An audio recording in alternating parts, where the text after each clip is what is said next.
Innallaha malaikatahu yusalluna ala nabi.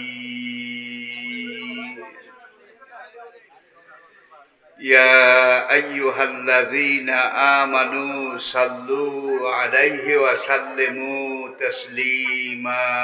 Sallallahu ala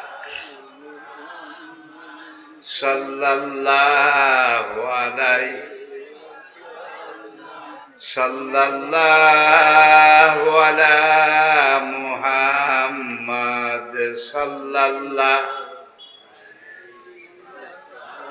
वे तेरी मेराज थी के तू लौहो कलम तक पहुंचा वे तेरी मेराज थी के तू लौहो कलम तक पहुंचा और ये मेरी मेराज है कि मैं तेरे कदम तक पहुंचा बलगलूला कशफत दुजा बिजमालिही हसनत जमीउ खिसालिही যার পূর্ণতা উচ্চতার সর্বোচ্চ সোপানে উপনীত বালাগালুলা বিকামালিহি আধার রজনীর অমানিসা যার রূপচ্ছটায় দূরীভূত তিরোহিত কাশাফাত দুজা বিজামালিহি যার চারিত্রিক সুষমা সৌন্দর্য পূর্ণতার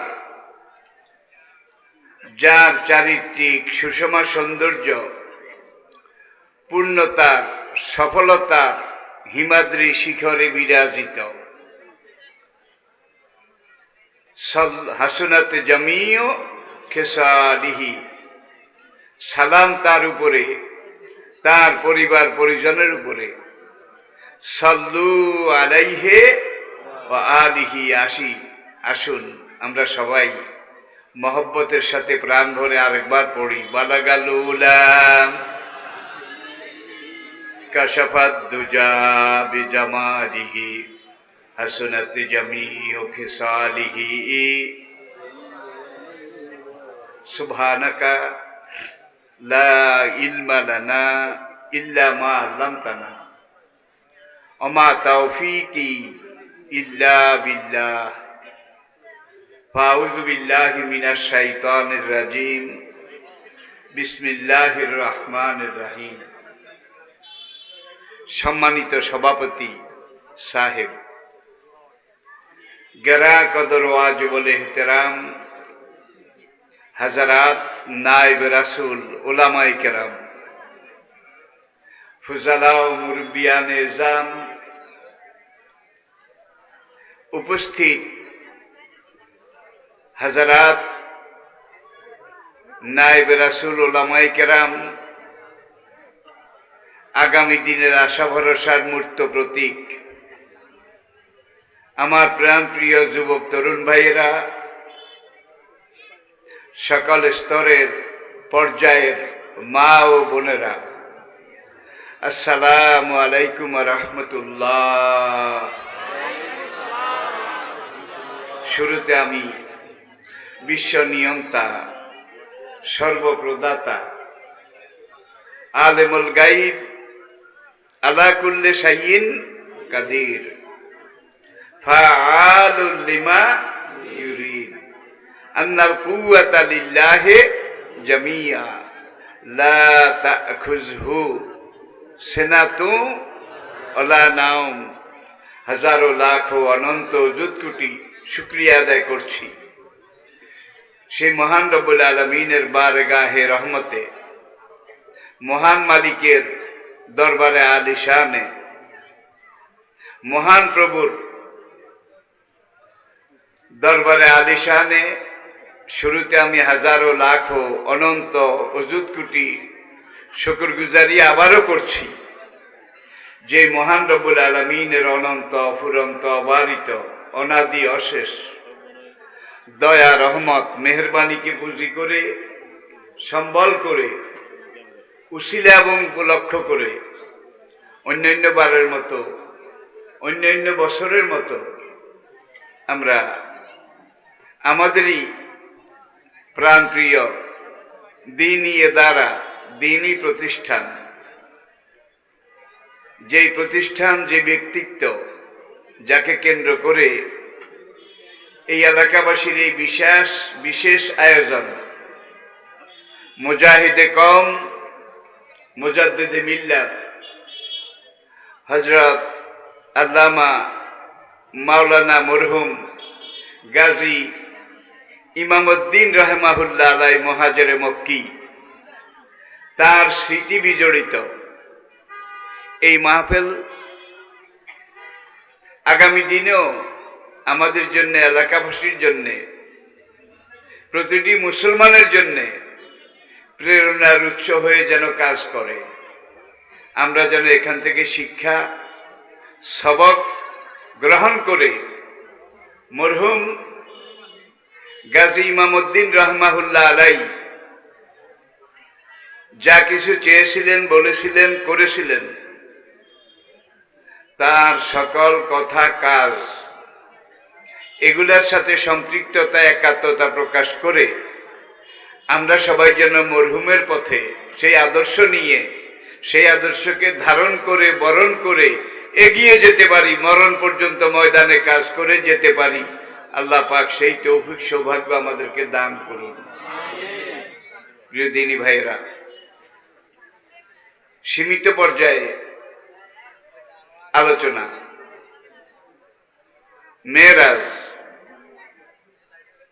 আরবি শব্দ উরুজ, আইন রা ওয়াও জিম, আইন রা ওয়াও জিম, উরুজ। উরুজ শব্দটার অভিধানে, ডিকশনারিতে যে অর্থ লেখা হয়েছে সকল লুগাতে, সেটা হলো দ্রুত বেগে কোনো কিছু উপরের দিকে উঠা।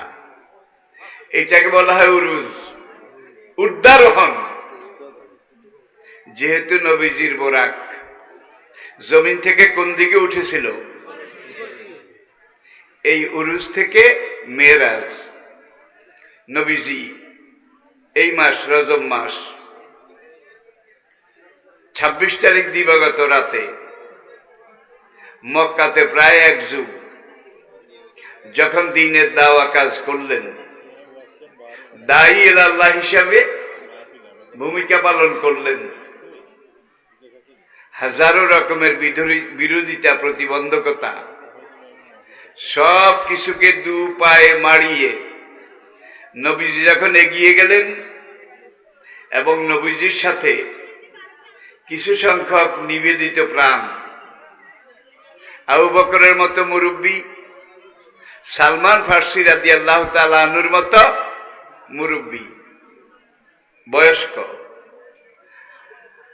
আবার ওমরের মতো মধ্যম বয়সী ব্যক্তিত্ব, বেলাল, সোহাইব, আম্মার ইবনে ইয়াসির রাদিয়াল্লাহু তাআলা আনহুমের মতো টকবগে যুবক, যদিও তারা সংখ্যায় কম ছিলেন, তারা এগিয়ে আসলেন। পুরা মক্কা, আরব জজিরা নবীর বিরুদ্ধে, নবীর অনুসারী এই কাফেলার বিরুদ্ধে যখন ঝাঁপিয়ে পড়ল, ঘরে ঘরে নির্যাতন, সব জায়গায় বিরোধিতা, প্রতিবন্ধকতা, তবে কাজের কাজ একটা হয়েছে। নদীতে যদি ঢেউ না থাকে, স্রোত না থাকে, তাহলে কিন্তু নদীর পানি হাজিয়া, মজিয়া, পচিয়া, দুর্গন্ধযুক্ত হইয়া ব্যবহারের অনুপযুক্ত হয়ে যায়। এটা আপনারা জানেন। যে কোনো আন্দোলন, আন্দোলনের গতিধারা, আন্দোলনের স্রোতধারা, এইটার যদি বিরোধিতা না থাকে তাইলে কর্মী শক্ত হয় না। কি আন্দোলনের কর্মী শক্ত হয় না। আপনাদের গ্রামের খালনাল দিয়ে নৌকা চালায় যারা, তারাও মাঝি। আজকাল অবশ্যই এই কথা বললে ছেলেরা বুঝবে না, কিন্তু আগে তো এটাই ছিল। আর সীতাকুণ্ড এবং সন্দ্বীপ, কুমিরা এবং সন্দ্বীপ, এই সন্দ্বীপ চ্যানেলে যারা নৌকা চালায়, ট্রলার চালায়, এরাও মাঝি, তারাও মাঝি। কিন্তু দুজনের মন কি একরকম? সাহস কি একরকম? এখানে তো স্রোতের পক্ষে তারা আলগোছে, আস্তে ধীরে বায়, কিন্তু সাগরে যখন পড়ে মাউজন কা জোলাল, পাহাড়ের মতো ঢেউ এসে যখন প্রতিবন্ধকতা সৃষ্টি করে, প্রত্যেকটা আঘাতে মাঝি তার মন বড় হয়, সাহস বাড়ে, হাত দুইটা মজবুত হয়, ঠিক কিনা বলেন? তাহলে সেই বঙ্গোপসাগরের সন্দ্বীপ চ্যানেলে যারা নৌকা চালায়, আর আপনার আমার এই এলাকায় খাল দিয়ে যারা নৌকা চালায়, দুজনই মাঝি। পার্থক্য আছে কিনা? হায় হায়, কম না আকাশ, আকাশ পাতাল পার্থক্য, ঠিক কিনা বলেন? এইভাবে যে কোনো আন্দোলনের স্রোত, এটা যদি বিরোধিতা না হয়, কর্মী শক্ত হয় না, কর্মী পোক্ত হয় না। স্রোতের পক্ষে নৌকা চালাইতে সবাই পারে, কিন্তু স্রোতের উজানে চালাইতে গেলে কত ধানে কত চাল হয়। এইটা মহাগ্রন্থ আল কোরআনে আল্লাহ রাব্বুল আলামিন ইরশাদ করেছেন, ইয়া আইয়ুহাল্লাযীনা আমানু, ওহে ঈমানদারগণ, আসবিরু ওয়াসাবিরু ওয়ারাবিতু, দিন কায়েমের চেষ্টা করবে তো তোমরা দায়ী আল্লাহ। আরেকটা কথা শুরুতে বলে রাখি, সকল নবী ছিলেন দায়ী আল্লাহ। সব নবী এসে ডাক দিয়েছেন, ইয়া কাওমে বুদুল্লাহ মা লাকুম মিন ইলাহিন গায়রু, হে আমার দেশবাসী, এলাকাবাসী, হে আমার কওম, তোমরা একমাত্র চিন্ময়, অব্যয়, অরূপ, অতুল, কালজয়ী, চিরন্তন মহান আল্লাহ গোলামি করো। উবুদু, গোলামি করো। মা লাকুম মিন ইলাহিন, আল্লাহ ছাড়া তোমাদের কোনো মাবুদ, কোনো ইলাহ, কোনো খালেক, কোনো মালিক, কোনো সৃষ্টিকর্তা, কোনো পালনকর্তা, কোনো রিজিক দাতা, কোনো জীবনদাতা, কোনো মৃত্যুদাতা, কোনো রোগদাতা, কোনো শোকদাতা আল্লাহ ছাড়া কেউ আছে? সব কিছুর নিরঙ্কুশ মালিক একজন, তিনি কে? ইনিল হুকম ইল্লা লিল্লাহ। একজন মানুষের জীবনের যত কিছু আছে, সব কিছুর একমাত্র নিয়ন্ত্রক মালিক মহান রব্বুল আলামিন। আবার কোন কোন নবী এসে বলেছেন, হে আমার কওম, ইন্না আরসালনা নূহান ইলা কাওমিহি, আদম আলাইহিস সালামের 10ম প্রজন্ম, 10th জেনারেশন, 10ম প্রজন্ম, প্রজন্ম বুঝছেন তো, পুরুষ বংশধারা, তিনি ছিলেন নূহ আলাইহিস সালাম। নূহ আলাইহিস সালামের আবার 10ম প্রজন্ম সাইয়েদনা ইব্রাহিম আলাইহিস সালাম। সাইয়েদনা ইব্রাহিম আলাইহিস সালামের 69তম প্রজন্ম সরকারে দো আলম, আকায়ে দো জাহাঁ, তাজদারে মদিনা, সৈয়দুল মুরসালিন, রহমতুল লিল আলামিন, খাতামান নবিয়্যিন, ইমামুল মুত্তাকিন ও ইমামুল মুরসালিন, রাসূল রাব্বিল আকায়ে নামদার, শাফিয়ে মাহশার, সাকিয়ে কাউসার, মদিনার তাজদার, ইহা এবং পরকালের কর্ণধার হুজুর নবী করিম, একমাত্র নবী যিনি দুনিয়াতে এসে বলেছেন, আইয়ুহান নাস, ওহে মানুষেরা, ওহে মানুষেরা, কুলু লা ইলাহা ইল্লাল্লাহ, তোমরা মুখে উচ্চারণ করো, বলো আল্লাহ ছাড়া কোনো ইলাহ, কোনো মাবুদ, কোনো খালেক, কোনো মালিক, কোনো ঊর্ধ্বতন কর্তৃপক্ষ কেউ নাই, ইল্লাল্লাহ, আমার জীবনের সবকিছুর একমাত্র নিরঙ্কুশ মালিক কয়জন? ইনিল হুকম, আমার জীবনে একমাত্র আল্লাহর হুকুম চলবে। কি?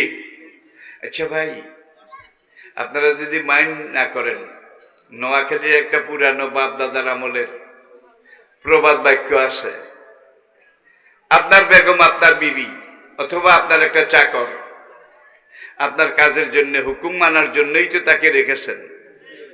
বউ কিন্তু বাঁধি নয়, হুন্না লেবাসুল্লাকুম ওয়া আনতুম, সে আপনার জীবন সঙ্গিনী, অর্ধাঙ্গিনী, ঠিক কিনা বলেন? আর যেই চাকরটা আপনি রেখেছেন, এই চাকরটা কিন্তু আপনার বেতনভোগী কর্মচারী।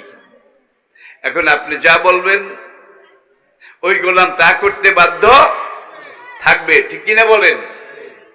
এখন আপনি তাকে খানা দেন, কাপড় চোপড় দেন, থাকার জায়গা দেন, মাস শেষে বেতন দেন। এখন সে আপনার যখন মাঠে কাজ করার দরকার, সে আপনার খেতে যায় না, যায় আরেক কোব্বাদালির খেতে, সেখানে গিয়ে কামলা দেয়, বদলা দেয়। এখন আপনি কি তাকে মাস শেষে বেতন দেবেন? Number one.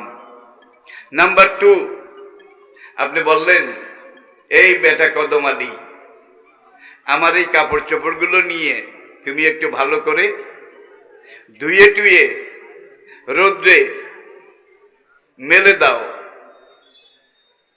হুজুর, আমি সব কিছু পারি, কিন্তু এই কাম আমি করতে রাজি না। এইবার তো বেতন দিবেন, ঠিক না? আবার বলবেন, আমার এই আঙ্গিনায় বাড়ির সামনে এত ময়লা, এত আবর্জনা, তুমি আজকে একটা ঝাড়ু নিয়ে এগুলাকে ঝাড়ু দিয়ে পরিষ্কার করো। এখন ওই গোলাম যাই আরেকজনের বাড়ি ঝাড়ু দেয়, আপনারটা দেয় না। আপনি এইবার তাকে তো বেতন দেবেন, খানা দেবেন। ভাত খায় ভাতাইয়ার, পাও টিপে নন্দাইয়ার। আই রিপিট, ভাত খায় ভাতাইয়ার, পাও টিপে নন্দাইয়ার। আজকে দুনিয়ার দিকে তাকান, ইন্নাল্লাহা হুয়ার রাজ্জাকু যুল কুওয়াতিল ওয়া তারযুকু মান তাশাউ বিগাইরি, ইন্নাল্লাহা হুয়ার রাজ্জাকু যুল কুওয়াতিল মাতিন ওয়া তারযুকু মান তাশাউ বিগাইরি ওয়া মা মিন দাব্বাতিন ফিল আরদি ইল্লা আলাল্লাহি রিজকুহা কুল মা ইনদাল্লাহি খায়রুম মিনাল লাহবি ওয়া মিনাত তিজারা আল্লাহু খায়রুর রাজিকিন। আমাদেরকে রিজিক দেয় কে? রিজিকের মালিক কে? আল্লাহ। যদি আমরা আল্লাহর খাই, আল্লাহর দেওয়া শক্তি, সামর্থ্য, কর্মক্ষমতা, ফিটনেস, এনার্জি, আপনার কর্মক্ষম এই দেহ, এটা সৃষ্টি করেছেন কে? আল্লাহ। এবং আল্লাহ বলছেন, আনিবুদুল্লাহ, তোকে আশরাফুল মাখলুকাত করে দুনিয়াতে পাঠাবো, তোরা দুনিয়াতে গিয়ে একমাত্র আমি আল্লাহর গোলামি করবি, আমি আল্লাহর হুকুম মেনে চলবি, তাইলে তোদের সব ক্ষেত্রে কল্যাণ হবে। আলা ইন্না হিজবাল্লাহি হুমুল গালিবুন, তোরা যদি আমি আল্লাহর সত্যিকার গোলাম হতে পারিস, আল্লাহর গোলামদেরকে পরাজিত করার মতো কোনো শক্তি দুনিয়াতে নেই, কিয়ামত পর্যন্ত আসবে না। আজকে মুসলমান মার খাচ্ছে, কাশ্মীরে মার খাচ্ছে, বসনিয়া চেসনিয়া মার খাচ্ছে, ফিলিস্তিনে মার খাচ্ছে, উইগর কাশগরে মার খাচ্ছে, ঠিক কিনা বলেন? কিন্তু মুসলমান যতদিন কামের মুসলমান ছিল, কথা কাজের সত্যিকার মুসলমান ছিল, মুসলমানদের সামনে দাঁড়াতে পারত এমন কোন শক্তি কি কোন যুগে ছিল? ছিল না। আরবের রোমান সাম্রাজ্য, কোরআনে পাকে একটা সূরা আছে, রোম আছে, আলিফ লাম মিম, গুলিবাতির রুম, ঠিক কিনা বলেন? তাহলে আপনি পাড়া প্রতিবেশী, দেশবাসী, সমাজ, তাদের সাথে কি ব্যবহার করবেন, কেমন ব্যবহার করবেন, এগুলা কোরআনে আছে। আপনার পাশের রাষ্ট্র ভারত, বার্মা, নিজের দেশেরটা হলো স্বরাষ্ট্র, আরেক দেশের হইলে পররাষ্ট্র। যুগের সবচেয়ে বড় শক্তি, সুপার পাওয়ার, তাদের সাথে আপনি কি ব্যবহার করেন, কেমন ব্যবহার করবেন, এগুলা শিখানোর জন্য দেখেন আল্লাহ রাব্বুল আলামিন মহাগ্রন্থ আল কোরআন, যেই কোরআন বাল হুয়া কোরআনুম মাজিদ ফি লাউহিম, লাউহ মাহফুজে আল্লাহর নিজের তৈরি। কোরআনের কথাগুলো আল্লাহর, বাক্যগুলো আল্লাহর, ইবাদতগুলোও আল্লাহর। এমনকি তরজমা যেটা নবীর জবান মোবারক দিয়ে বের হয়েছে, আমরা পেয়েছি হাদিসের মাধ্যমে, সেটাও আল্লাহর। কোরআনও আল্লাহর, কোরআনের তাফসীর ব্যাখ্যাও আল্লাহর। কোন নবীর মুখ দিয়ে আমরা জেনেছি যার উপরে কোরআন নাজিল হয়েছিল? ওমা ইয়ান্তিকু আনিল হাওয়া ইন হুয়া ইল্লা ওয়াহিয়ুন ইউহা। এই জিবরাইল, আমার এই নবী, নিজের মন থেকে কোনো কথা বলেন না। আমি তাদের যা বলতে বলি তারা তাই বলেন, আমি তাদের জবান দিয়ে যা বের করি তারা সেটাই বলেন, ঠিক কিনা বলেন? তাহলে নবী তো নবী ছিলেন না, নবী ছিলেন আল্লাহ পাকের লাউড স্পিকার, মাইক, মাইকের সাউন্ড বক্স, মূল শব্দ আরশে আজিম থেকে, ঠিক কিনা বলেন? তবে কোরআনটা আল্লাহ পাকের একটা লিখিত নির্দেশ, রিটেন ফিলোসফি, বাল হুয়া কোরআনুম মাজিদ ফি লাউহিম, আত্মার জগতে লৌহে মাহফুজে। এটা একটা প্লেটের মধ্যে, লৌহ হল প্লেট, একটা প্লেটের মধ্যে লিখা আছে। লৌহে মাহফুজে যেইভাবে লেখা আছে নবীজির কাছে ঠিক সেইভাবে এটা নাজিল হয়েছে। নাজিল হওয়ার পরে সাহাবায়ে কেরাম নবীর জবান মোবারক দিয়ে প্রথম এই কোরআন পেয়েছেন, শুনেছেন। কেউ শুনে সঙ্গে সঙ্গে মুখস্থ করেছেন, অনেকে আবার লিখে রেখেছেন চামড়ার উপরে, খেজুর পাতার উপরে লিখে রেখেছেন। কেউ কণ্ঠস্থ করেছেন, কেউ আর লিখিতভাবে সংরক্ষণ করেছেন। আজকে আপনার আমার ঘরে, শুধু বাংলাদেশে নয় সারা পৃথিবীতে কোরআন নাই এমন একটা দেশ বোধহয় খুঁজে পাওয়া যাবে কি? সব দেশে আছে, ঠিক কিনা বলেন? বাংলাদেশের এক জিল কোরআন শরীফ, লাতিন আমেরিকা গিয়ে আরেক জিল কোরআন শরীফ আপনি মার্কেট থেকে কিনেন। কিনলে যখন দুইটা মিলাবেন, দুইটা দুই রকম হবে কি?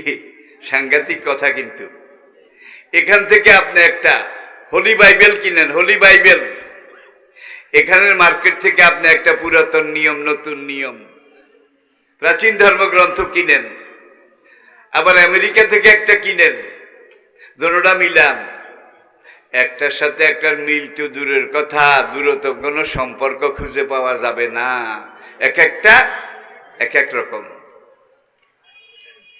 এটা একমাত্র কোরআনের বাহাদুরি। আসেন, নবী এক যুগ মক্কায় দাওয়া কাজ করলেন, এই দাওয়াতে সাড়া দিতে গিয়ে কেউ শহীদ হয়ে গেলেন।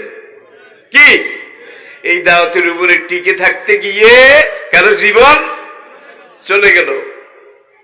ইসলামের প্রথম শহীদ একজন মা, একজন নারী, আম্মার ইবনে ইয়াসির রাদিয়াল্লাহু তাআলা আনহুর আম্মা হযরতে সুমাইয়া, ইসলামের প্রথম শহীদ রাদিয়াল্লাহু তাআলা আনহা। এছাড়া আরো কত সাহাবায়ে কেরাম, কাম মিন নাবিয়্যিন কাতালা অকতেলা মাহুমুর রাব্বিয়ুনা কাসীর।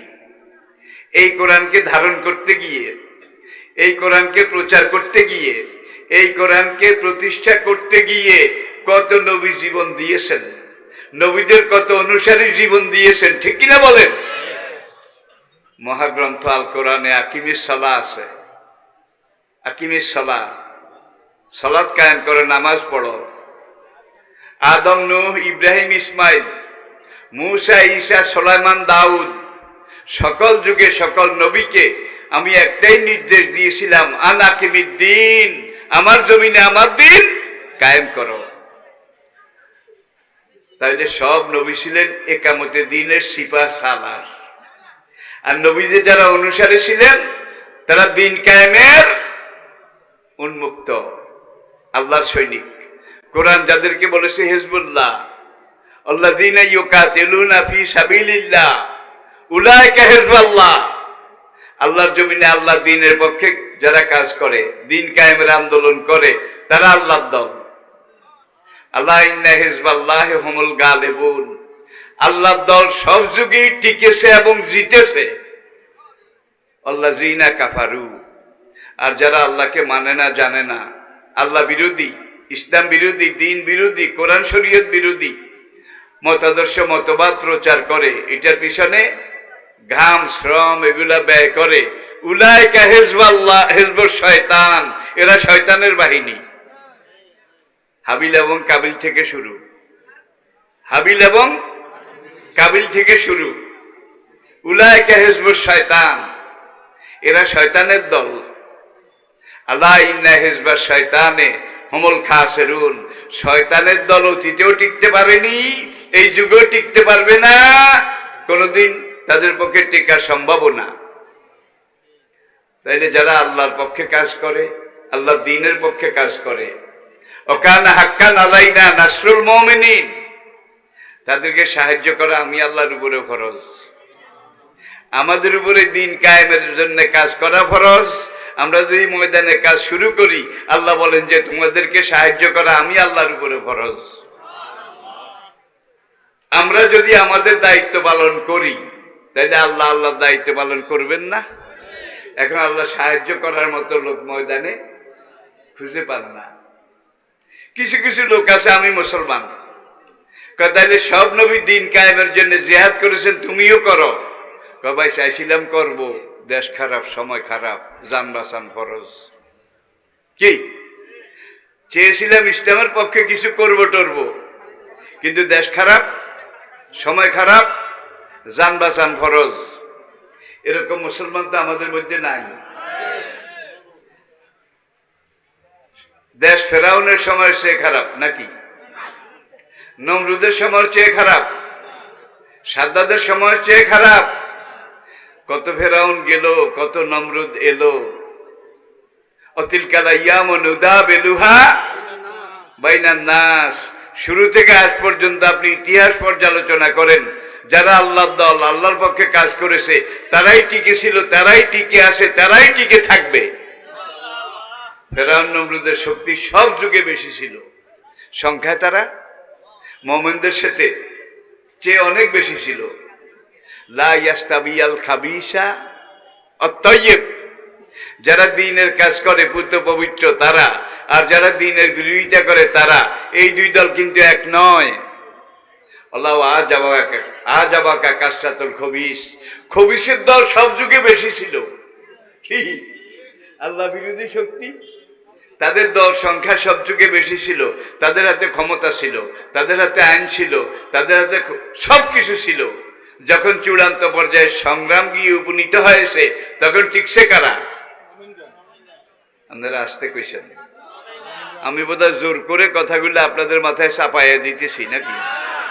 না, লা ইকরাহা ফিদ্দীন, এই আরেক কথা উঠছে। একজন দিনাজপুর গোরা শহীদ ময়দানে জাতির উদ্দেশ্যে কথা বলে, বলতে বলতে শেষ পর্যায়ে এসে তিনি বললেন বক্তৃতার মধ্যে, এই দেশের আলেম উলিমা, এই দেশের মোল্লা মৌলবি, তাদেরকে আমি শেষবারের মতো বলবো, তারা বুখারী শরীফটা যেন ভালো করে পড়ে। বুখারী শরীফে আল্লাহ ফিদ্দীন, কিরে ভাই, বুখারী শরীফে আল্লাহ কইছে কেন? তাইলে গল্লির ঠার আড়াই হেলাইছে, নোয়াখালী এলাকায় এতে গল্লির ঠার। শেষ বক্তৃতা শেষ করার আগে তিনি বলেছেন, শেষবারের মতো এই দেশে আলেম উলিমা ধর্ম ব্যবসায়ী, তাদেরকে আমি বলবো তারা যেন বুখারী শরীফ ভালো করে পড়ে। বুখারী শরীফে আল্লাহ ধর্ম নিরপেক্ষতার কথা বলেছেন, সেকুলারিজমের কথা বলেছেন। বুখারী শরীফে আল্লাহ বলেছেন লাকুম দীনুকুম ওয়ালিয়া দীন, লাকুম দীনুকুম ওয়ালিয়া দীন বুখারী শরীফে। কেন? তাহলে কোনটা বুখারী আর কোনটা কোরআন, এটাই তো জানে না, ঠিক কিনা বলেন? গেরবা মিরো সগো জিরো মোশেরা দিওয়া কুনাদ ই চুনি আর কানে দৌলত মুলকেরা বীরা কুনাদ। এক কথা শেষ করি কিতাবুল ইলমের আবু হুরায়রা রাদিয়াল্লাহু তাআলা আনহুর এই হাদিসটা, হাসালতু আনিন নবিয়্যে সাল্লাল্লাহু আলাইহি ওয়াসাল্লাম ইলমাইনে, আল্লাহর নবীর নিকট থেকে আমি দুইটা ইলম শিখেছি। ফা আহাদুহা বাসাস্তু ফীকুম, তার একটা এতক্ষণ আমি তোমাদেরকে বললাম, অল আখিরু, আর একটা ইলম নবী থেকে আমি শিখেছি, ইম বাসাস্তুহু, সেই ইলমের কথা আমি যদি এখন তোমাদেরকে বলি, লাকুতে হাজাল বলুম, আবু হুরায়রা এইভাবে দেখাইছে যে আমাকে এইভাবে জবাই করে দেওয়া হবে এজিদের আমলে। তখন আবু হুরায়রা রাদিয়াল্লাহু তাআলা আনহু সবচেয়ে বেশি হাদিস যিনি বর্ণনা করেছেন, তিনি বলেন, কিছু কথা তোমাদেরকে বলেছি বাসাস্তু ফীকুম, আবার নবীর কিছু এলেন যদি আমি তোমাদেরকে বলি তোমরা আমাকে এইভাবে জবাই করে দেবে। দুনিয়াতে এই অবস্থা আছে না নাই? ছিল নাকি ছিল না? এই অবস্থার ভিতর দিয়ে কিন্তু যারা দ্বীনের দায়ী, দ্বীনের রায়, দ্বীনের নকিব, দ্বীনের মুজাহিদ, এত সঙ্গীনের সামনেও তারা কাজ করে গেছেন, ঠিক কিনা বলেন? তারা এগিয়ে গেছেন এবং আল্লাহ সাহায্য সকল যুগে তাদের জন্য নেমে এসেছে।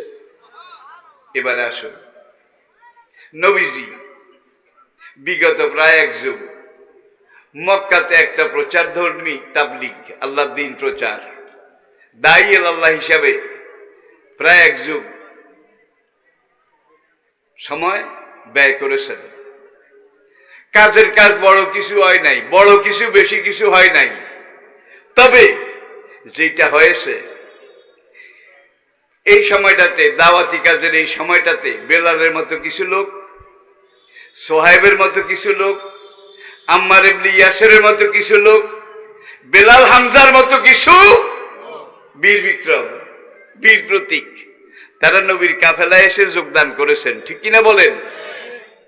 কোনো একটা দেশে, এলাকায়, জনপদে যদি আল্লাহর আইন কায়েম করতে হয়, সেখানে দুইটা ফ্যাক্টর, দুইটা জিনিস লাগে। একটা হলো, এখন নবী এটাকে ইসলামী রাষ্ট্র ঘোষণা করবেন, এই ইসলামী রাষ্ট্র চালাবার মতো কিছু যোগ্য লোক, ইমানদার লোক সেখানে তৈরি হওয়া লাগে আগে। দুই নম্বর, যেখানে ইসলামী রাষ্ট্র ব্যবস্থা ঘোষণা করা হবে, সেই দেশের 100 জনে অন্তত 51 জন, কি 100 জনে 51 জন মেজরিটি, তারা ইসলামী রাষ্ট্রকে শাসন এটা মেনে নেওয়া লাগবে। মক্কাতে এক যুগে হিজরত পর্যন্ত 13 বছরে কিছু সোনার মানুষ তৈরি হয়েছে এই তুফানের ভিতর দিয়া, ঠিক কিনা বলেন? তুফানের ভিতর দিয়া এদেরকে আগুনে একবার পোড়া হয় নাই, বারবার পোড়া হয়েছে। এদেরকে জ্বলন্ত আগুনে, কয়লার আগুনে বারবার পোড়া হয়েছে, হাতুড়ি দিয়া মারা হয়েছে। যত পুড়েছে, যত মেরেছে, তাদের খাঁটিত্ব কমে গেছে, বাড়ছে। ভাই, স্বর্ণের বড়ি এখন 80,000 টাকা।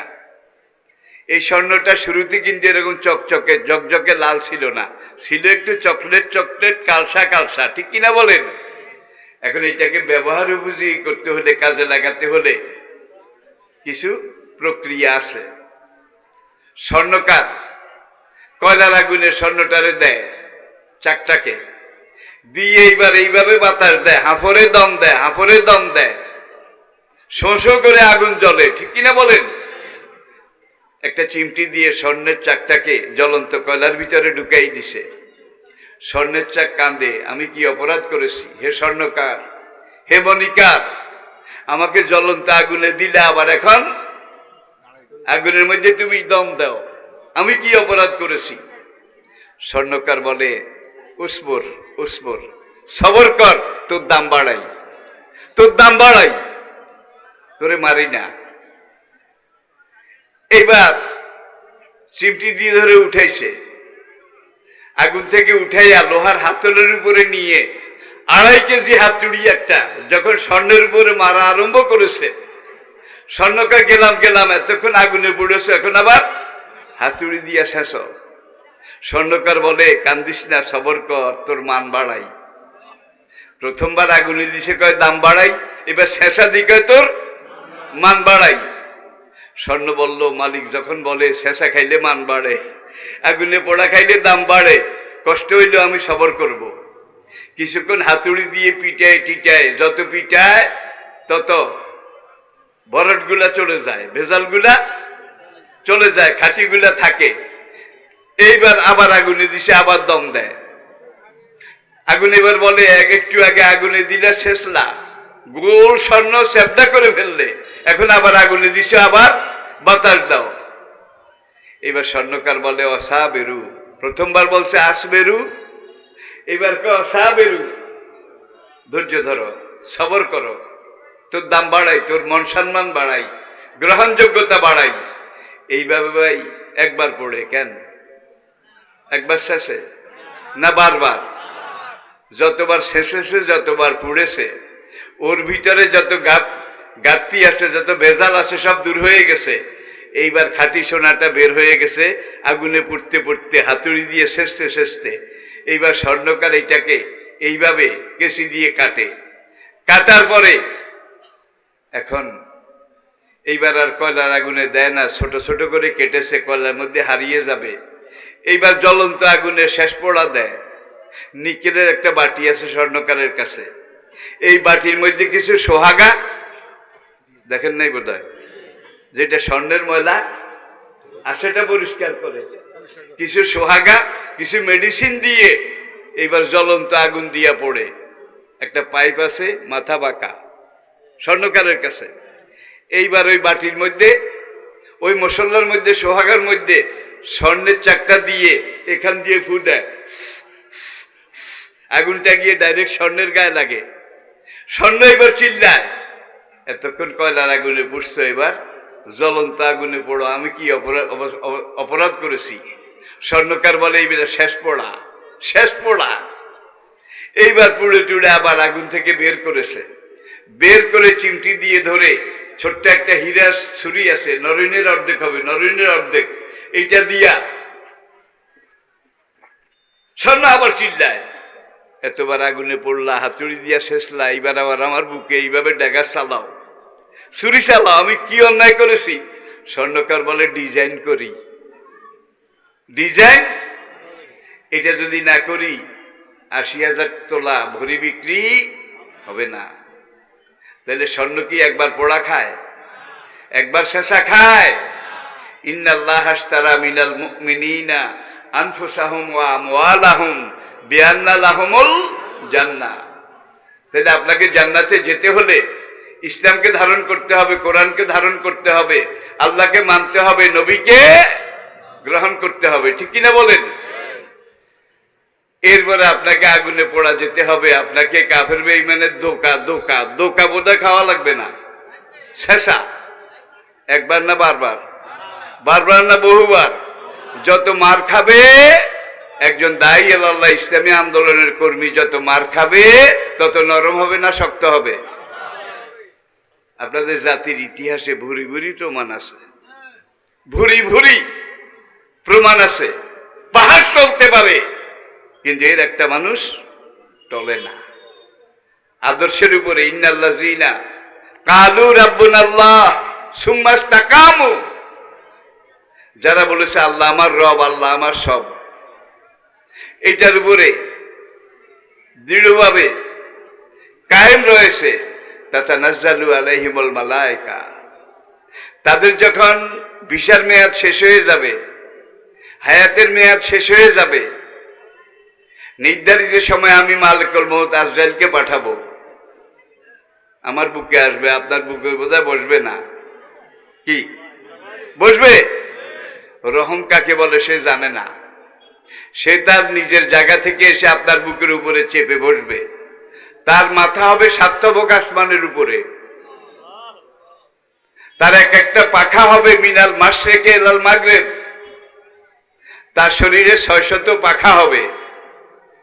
একটা পাখা দিয়ে জিবরাইল, মিকাইল, আজরাইল যদি এইভাবে একটু নাড়া দেয়, তাইলে এভারেস্ট এবং ভারত মহাসাগর সমান হয়ে যাবে। আবু জাহেল একদিন তার অনুসারীদেরকে বলে, রে আসলে মোহাম্মদের ব্যাপারে কি করবি? যত বিরোধিতা করি কমে তো না, বরং আরো বাড়ে। কি করবি, কি করা উচিত? তখন উতবা, আরে কাফের, সে দাঁড়িয়ে বলে, নেতাজি যখন বাড়ে চলেন আমরাও মোহাম্মদের দলে যোগ দেই, তাহলেই তো লেঠা শুকে যায়। আবু জেহেলকে আমিও তো এটা মনে করছিলাম, কিন্তু মোহাম্মদের দলে যোগ দিলে আমার নেতৃত্ব শেষ হয়ে যাবে, আমাকে কেউ নেতা বানবে না, মোহাম্মদকে নেতা মানা লাগবে। ঠিক কিনা বলেন? এই নেতৃত্বের লোভ এটা আবু জাহেলরাও খাইছে, আবু লাহাবরাও খাইছে, ফেরাউন নমরুদরাও খাইছে। ঠিক কিনা বলেন? গদির লোভ, ক্ষমতার লোভ।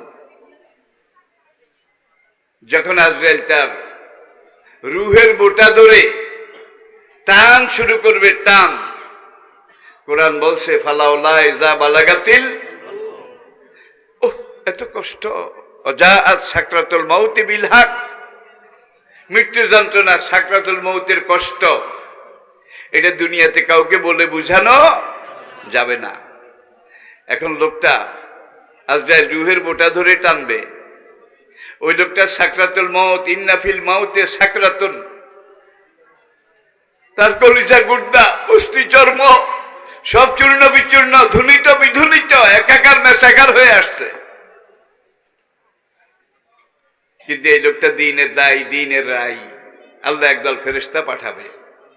সেই ফেরেশতারা ওই মুমূর্ষ ব্যক্তির সামনে, আজরাইল যার বুকের উপরে, ফেরেশতারা এসে বলে, আল্লাহ তাখাফু ওয়ালা তাহজানু, তোমার কোনো ভয় নাই, তোমার কোনো চিন্তা নাই, ওয়াবশিরু বিল জান্নাহ, আল্লাহ আমাদেরকে পাঠিয়েছেন তোমাকে বেহেশতের সুসংবাদ দেওয়ার জন্য। নাহনু আউলিয়াউকুম ফিল হায়াতিদ দুনিয়া ওয়া ফিল ওয়ালাকুম ফিহা মা তাশতাহি, আর এমন জান্নাতে তোমাদেরকে গার্ড অফ অনার দিয়ে, সম্বর্ধনা দিয়ে তোমাদের রূহকে নিয়ে যাওয়ার জন্য আল্লাহ আমাদেরকে পাঠাইছে। যে জান্নাত লা আইনুন রাআত, চোখ কোনোদিন দেখেনি, ওলা উযুনুন সামিআত, কান কোনোদিন শোনেনি, ওলা খাতারা আলা কালবিল বাশার, কোনো মানুষের পক্ষে এটা অনুধাবন করা সম্ভব নয়। সেই জান্নাত তোমাদের জন্য অপেক্ষা করছে।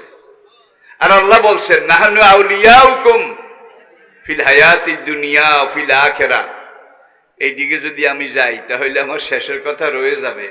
আবার আসুন, মেরাজ শব্দের অর্থ নিচ থেকে উপরের দিকে উঠা, এটার বিপরীত শব্দ হলো এনজাল। এনজাল, আলিফ নু জালিফ লাম, এনজাল। মেরাজ শব্দের অর্থ নিচ থেকে উপরের দিকে উঠা, এনজাল শব্দের অর্থ উপর থেকে নিচের দিকে নামা। নবী রজব মাসের 26 তারিখ দিবাগত রাতে আল্লাহর পাঠানো বোরাক, আবার নির্ধারিত নূরের জগতে গিয়ে রফ রফ রফ রফ 2 রকমের যানবাহনে করে আল্লাহ নবীকে শুধু আরশে ডাকলেন না, আল্লাহ নিজে স্পেশাল বিমান পাঠাইলেন, বোরাক।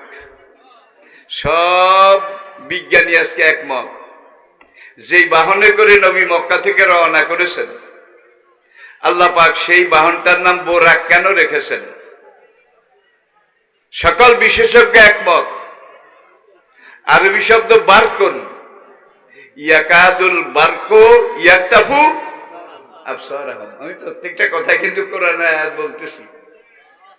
বিদ্যুতের গতি ঘন্টায় কত মাইল?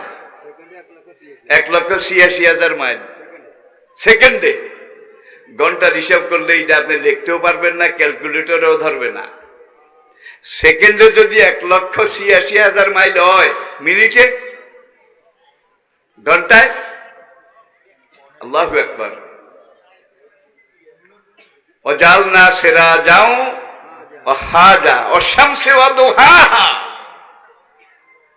আমি আল্লাহ রাব্বুল আলামিন সূর্যের কসম করে বলছি, সূর্যের উত্তাপ প্রখরতার কসম করে বলছি। একদল মহাশূন্য বিজ্ঞানী তারা সূর্যের টেম্পারেচার, উত্তাপ, তাপমাত্রা কত এইটাকে পরীক্ষা নিরীক্ষা অ্যানালাইসিস করে বলেছে সূর্যের টেম্পারেচার কমপক্ষে 30 কোটি ডিগ্রি সেলসিয়াস। 30 কোটি ডিগ্রি বাই 2200 ডিগ্রিতে পাকা লোহা গলে যায়। 2200 ডিগ্রি তাপ দিলে গ্যালভানাইজ আয়রন, পাকা লোহা 2200 ডিগ্রিতে গলে যায়। তাহলে 30 কোটি ডিগ্রিতে কি গলে? আচ্ছা, শুধু এখানেই শেষ নয়, প্রতি সেকেন্ডে 30 কোটি টন হাইড্রোজেন গ্যাস সূর্যের জ্বালানি হিসাবে লাগে। সেকেন্ডে 30 কোটি টন, মিনিটে, ঘন্টায়, দিনে, মাসে, ভাই যার হাতি সে বুঝে। গ্রামের গরিব কদমালির পক্ষে এটা বুঝা সম্ভব নয়। একদল মহাকাশ বিজ্ঞানী বলে, বাবা রে বাবা, সেকেন্ডে 30 কোটি টন হাইড্রোজেন গ্যাস সূর্যের লাকড়ি হিসাবে লাগে। কোন দিন জানি সেখানের গ্যাস শেষ হয়ে যায়। আর গ্যাস শেষ হয়ে গেলে যে সূর্য নিভে যাবে, দুনিয়া হিমশীতল হয়ে যাবে, প্রাণের স্পন্দন 1 সেকেন্ডে সব শেষ হয়ে যাবে। ভাইয়েরা, তোমরা ভালো করে আবার একটু গবেষণা করো, রিসার্চ করো, করে টোরে আমাদেরকে একটু প্রবোধ দাও, সান্ত্বনা দাও। কি পরিমাণ গ্যাস সেখানে রিজার্ভ আছে, কি পরিমাণ গ্যাস মজুদ আছে। কারণ সেকেন্ডে লাগে কত? 30 কোটি টন। বিজ্ঞানীরা এইটাকে আবার মেজারমেন্ট করলো, করার পরে তারা বলল আগামী দিনে আরো 500 কোটি বছর, 5 কোটি না, 500 কোটি বছর সেকেন্ডে 30 কোটি টন করে জ্বালিয়ে জ্বলে থাকার মতো গ্যাস সেখানে রিজার্ভ আছে। আন্নাল কুওয়াতা লিল্লাহি জামিয়া। যাব না আমি এইদিকে, রাখলাম এটা এখানে। এতদিন নবী ছিলেন মক্কা তাবলিগ জামাতের আমির, শুধু কিল খাইছে, শুধু কিল খাইছে, ঠিক কিনা বলেন? এবং এই কিল খাইয়া যখন বেলাল আম্মারের মতো কিছু খাঁটি সোনা তৈরি হলো, বারবার পড়ছে, এইবার আল্লাহ কুদরতের হিসাব মিলিয়ে দেখলেন নবী আর তার আশপাশে মুহাম্মদুর রাসূলুল্লাহ আল্লাযিনা মাহু, নবীর ডাইনে বামে যে লোকগুলা 13 বছর মাইর খাইয়া শক্ত হইছে, এখন এই লোকগুলাকে মক্কায় রাখলে বেশি সুবিধা হবে না। এর মধ্যে কিন্তু মদিনাতে ব্যাকগ্রাউন্ড তৈরি হয়ে গেছে হজের মৌসুমে। আওস খাজরাজের লোক, মদিনার বিভিন্ন কবিলা কবায়েলের লোক হজের সময় এসে এসে নবীর সাথে গোপনে সাক্ষাৎ করছে না। আচ্ছা, হজের আগে মজা দেখেন, আবু জেহেল একদল লোক ঠিক করলো, ভলান্টিয়ার তাদেরকে বলল যারা মদিনার দিক থেকে আসবে তারা ওই রাস্তা দিয়ে, সরে তানিম এই রাস্তা দিয়ে আসবে মক্কার দিকে হজ করার জন্য। যারা বাংলাদেশ থেকে আসবে তারা পূর্ব দিকের এই রাস্তা দিয়ে আসবে। তখন তার প্লেন ছিল না, কেউ উত্তর দিক থেকে, কেউ দক্ষিণ দিক থেকে, পশ্চিম দিক থেকে যারা আসবে লোহিত সাগর পার হয়ে আফ্রিকা থেকে আসবে। মক্কায় ঢোকার প্রত্যেকটা উল্লেখযোগ্য রোডে একদল ভলান্টিয়ার আবু জেহেলরা বেতন দিয়ে ঠিক করলো, করে কয় তোমাদের দায়িত্ব একটা, হাজী সাহেবেরা যখন মক্কার দিকে ঢুকবে বাইতুল্লাহ তওয়াফ করার জন্যে, তোমরা তাদেরকে একটু সাবধান করিও। তোমরা বলবে আল্লাহর বান্দারা, হবু ঠাকুরের গোলামেরা, লাত মানত উজ্জা ঠাকুর ঠাকুরানী দেব দেবীর গোলামেরা, মূর্তির ঘর দেবতার ঘর কাবা, এটা জিয়ারত করতে এসেছেন, নিরিবিলি যান, জিয়ারত করে অনন্ত পুণ্য সওয়াব নিয়ে আবার দেশে ফিরে যান। খবরদার চাইয়েন কেউ পাগলের পাল্লায় পড়িয়েন না। এখন এক হাজি সাহেব আরেক হাজিরে কয়, ভাই তোয়াফ সাই ব্যাগ শেষ করি টরি, কেমন পাগল, এটা না দেখে আমরা দেশে ফিরে যাব না। দেখছেন কারবার, নবীর জায়গায় কাজ করে, ওরা মনে করাইয়া দিছে কার পাগল, হুইজ ম্যাড, পাগল কে? মেয়ে হজ করতে আসছো তোমরা জানো না? মক্কা একটা লোক পাগল হয়ে গেছে, তার নাম মোহাম্মদ। নানান নতুন কথা কয়, খবরদার। আবার ওই রাস্তার লোকেরা বলে যে আল্লাহর বান্দারা হজ করতে আসছেন, ভালো কথা, নিরিবিলি হজ করে তওয়াফ করে চলে যাবেন দেশে। খবরদার জাদুকরের পাল্লায়, কেউ কেউ বলছে পাগলের পাল্লায় পড়িয়েন না, জাদুকরের পাল্লায় পড়িয়েন না। ওই রাস্তা আল্লাহরা কইছে মিথ্যুকের পাল্লায় পড়িয়েন না। কয় কে মিথ্যুক? কয় মোহাম্মদ। কয় জাদুকর কে? মোহাম্মদ। সব মোহাম্মদ। এবার আজি সাহেবের একা বাইরে কিরকম মিথ্যুক, যাওয়ার আগে একটু দেখে যাব কেমন জাদুকর, দেশে ফেরার আগে একটু। কত মানুষ কত জায়গায় পড়ে থাকে, নবীর সাথে দেখা করার কারো গরজ হইতো না, ওরা ওখানে মানা করে। আল ইনসানু হারিসুম মিম্মা মুনিআ, মানুষ এমন এক মাখলুক যেটা নিষেধ করে এটার দিকে হাতবার চায়, আর যেটা আদেশ করে সেটার দিকে একবারও তাকায় না। ঠিক কিনা বলেন? এখন নিষেধ যেটা করছে, তওয়াফ করে লাব্বাইক কয়, হবল ঠাকুরের জয় কয়, আবার একজন আরেকজনকে কয় কয় তওয়াফ সাই শেষ হয়ে গেলে মনে রাখিস জাদুকর না দেখে কিন্তু দেশে ফিরে যাব না। যে গেছে সেই সেখানে গিয়ে কালেমা পড়ে ফেলেছে, যে গিয়েছে। তাইলে তারা ইসলামের বিরুদ্ধে নবীর বিরুদ্ধে, তাদের বিরোধিতাটা ইসলামের পক্ষে কাজ করেছে, বিরুদ্ধে কোনো কাজে লাগে নাই। আল্লাহ যখন দেখলেন এইবার এই পরিমাণ জনশক্তি, পোড় খাওয়া খাঁটি সোনা নবীর হাতে তৈয়ার হয়েছে, এইবার মদিনাতে গিয়ে যদি ইসলামী খেলাফত, ইসলামী রাষ্ট্র ঘোষণা দেওয়া হয়, তাহলে এই লোকগুলাকে ব্যাংকের গভর্নর, এই লোকগুলাকে প্রদেশের গভর্নর, এই লোকগুলাকে বড় বড় পদে যদি বসিয়ে দেওয়া যায়, তাহলে কোনো 2 নম্বরই কাজ হবে না, দেশটা সুষ্ঠুভাবে। মরহুম শেখ মুজিবুর রহমান সাহেব একটা কথা বলেছিলেন, সোনার বাংলা গড়তে হলে সোনার মানুষ চাই। ঠিক কিনা বলেন? সোনার মানুষটা আসমান থেকে নাজিল হবে নাকি? সোনার মানুষ কোরআনের মেশিনে বানাইতে হবে। এখানে প্রশিক্ষণ আছে, এখানে বক্তব্য আছে, বক্তৃতা আছে, এখানে জামাত আছে, এখানে ইতিকাফ আছে, এখানে তাহাজ্জুদ আছে, এখানে সব্বেদারি আছে। ঠিক কিনা বলেন? এগুলা যত বেশি করবে তত পারফেক্ট হবে, যত বেশি করবে এরাই সোনার মানুষ হবে। ঠিক কিনা বলেন? এখন এই ধরনের ইসলাম নাই, ইসলামের এতাতানুগত্য নাই, সোনার মানুষ নেতারে ভক্তি বেশি করে, এক একটারে এক এক জায়গায় দিছে, দেওয়ার পরে দেখা যায় বাংলাদেশের যত নগদ টাকা ছিল সব বিদেশে পাঠাইয়া দিছে। আমি আপনাদের কথা বলছি না, এমনটা আছে না নাই? সব টাকা বিদেশে পাঠাইছে। এর মধ্যে সরকারি চাকরিওয়ালা বোধহয় নাই, পুলিশ টুলিশ বোধহয় নাই, প্রতিরক্ষা মন্ত্রণালয়ের লোক বোধহয় নাই। এইবার 116 জন আলেমের বিরুদ্ধে একদল আবু জাহেলের দালাল, তারা আজ থেকে প্রায় 15-2 বছর আগে দুদকের কাছে একটা দরখাস্ত দিছে, বাংলাদেশের বড় বড় কিছু মানুষ আলেম ওলামার বেশে জায়গায় জায়গায় ওয়াজ করে, বক্তব্য রাখে, তারা কোটি কোটি টাকা কামাই করে বিদেশে বাড়ি করেছে, তারা কোটি কোটি টাকা বিদেশে পাচার করেছে, আলেমরা টাকা পাচার করেছে। 15-2 বছর হয়ে গেছে, আজ পর্যন্ত একজন আলেমেরও বিদেশে কোনো বাড়ি নাই, কোনো টাকা, এটার কোনো খবর নাই, কিচ্ছু নাই। নীলা তোমরা, খাইলা তোমরা, করলা তোমরা, নাম হইছে কার? সবচেয়ে বড় দেশপ্রেমিক কে?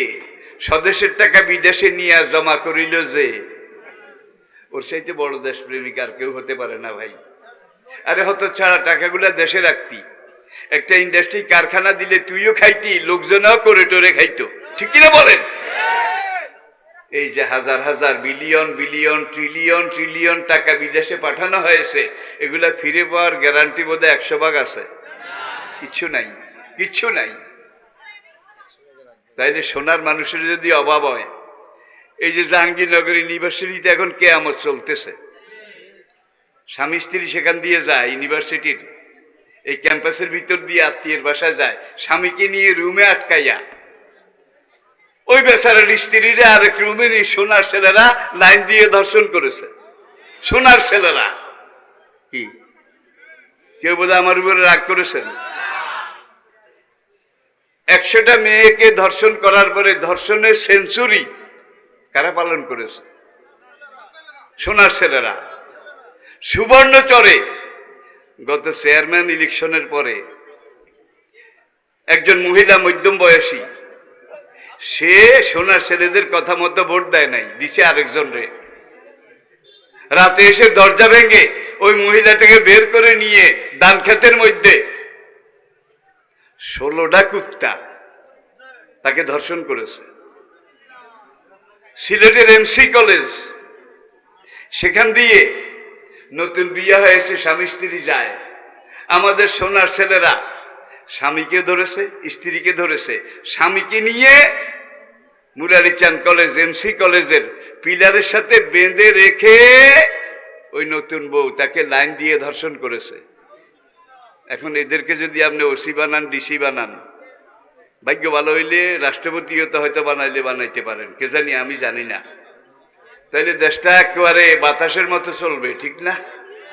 বলেন ভাই, কাউকে হিট করা আমার উদ্দেশ্য নয়। আমি মরহুম শেখ মুজিবুর রহমান তার কথাটা কোট করলাম, শুধু কোট করলাম। সোনার বাংলা করতে হলে সোনার মানুষ, বাংলাদেশের বয়স 53 বছর চলে। এই 53 বছরের মধ্যে একজন মাত্র মন্ত্রী পাওয়া গেছে, যার 5 বছর মন্ত্রিত্বের পরে তার মন্ত্রণালয়ের জন্য, শিল্প মন্ত্রণালয়, যেই সরকারি টাকা এসেছে, যেই টাকা খরচ হয়েছে, এগুলার হিসাব সহ উদ্বৃত্ত টাকা সরকারি কোষাগারে জমা দিছে একজন মাত্র মন্ত্রী। ভাই তাহলে এগুলো বর্তমানে আমাদের সামনে বাস্তবতা। প্রিয় ভাইয়েরা, সব মন্ত্রী যদি এরকম হইতো, অনেক আগে সোনার বাংলা হয়ে যেত। এটা এমন দেশ, এমন উর্বর, এমন সম্পদ দুনিয়ার অন্য কোনো দেশে নাই ভাই। বিশ্বাস করেন, দুনিয়ার কত দেশ দেখলাম, কত দেশে গেলাম, কিন্তু বাংলাদেশ, সেখানে একটা আমের চারা, খেজুরের চারা লাগাইতে হইলে সব পাথর, মাটি আনতে হয় উড়াজাহাজে আরেক দেশ থেকে। এইবার শাবল দিয়ে পাথরে গর্ত করে এখানে মাটিগুলা দেয়, কিছু সার দেয়, তারপরে একটা চারা লাগায়। এক চারার পিছনে একজন খাদেম, এক চারার পিছনে মোটা অঙ্কের বেতন, খাওয়া দাওয়া, থাকার কোয়ার্টার, কত পানি ঢালে, কত সার দেয়। 6 বছর পরে দেখা যায় হিলা কি। আর এই সোনার বাংলা, সুজলা সুফলা সোনার বাংলা, এখানে আদম আলীর মা নাতি টাতি লই আমকুটে খেয়েছে, খাওয়ার পরে খোসা সহ বারাগুলা এইভাবে বাগানে ফেলে দিয়েছে। নাতি নাতনি নিয়ে পেঁপে খেয়েছে, জাম খেয়েছে, খেয়েটে এইভাবে বিচিগুলা ফেলে দিয়েছে, গাছ উঠে গেছে, কোনো সার লাগে নাই, কোনো পয়সা দেওয়া লাগে নাই। এটা হলো সোনার বাংলা। অটো, সব অটো। আল্লাহ এমন মাটি যেই দেশে দিয়েছেন, সেই দেশে কোনোদিন দুর্ভিক্ষ হওয়া তো দূরের কথা, দুর্ভিক্ষের কথা কল্পনাও করা যায় না। এখন আজকে মাঝে মাঝে দুর্মূল্য, দুর্দিন, দুঃসময় আসে। এইটা অভাবের অভাব নয়, স্বভাবের অভাব, স্বভাবের অভাব। আল্লাহ যখন দেখলেন নবীর হাতে এমন কিছু লোক তৈরি হয়েছে, যাদেরকে সরকারি পোস্টে দিলে এরা 2 নম্বরই করবে না, চুরি করবে না, ঠিক কিনা বলেন? এইবার নবী কয় মদিনা যাও। নবী সাথীদেরকে নিয়ে মদিনা চলে গেলেন। সেখানে গিয়ে মদিনা সনদ, এটাতে স্বাক্ষর করার পরে ইসলামী খেলাফত, প্রজাতন্ত্র ঘোষণা দিলেন, মদিনার রাষ্ট্র। নবীজি জীবিত থাকতে থাকতেই তখনকার পৃথিবীর অর্ধেক পর্যন্ত ছড়িয়ে গিয়েছিল।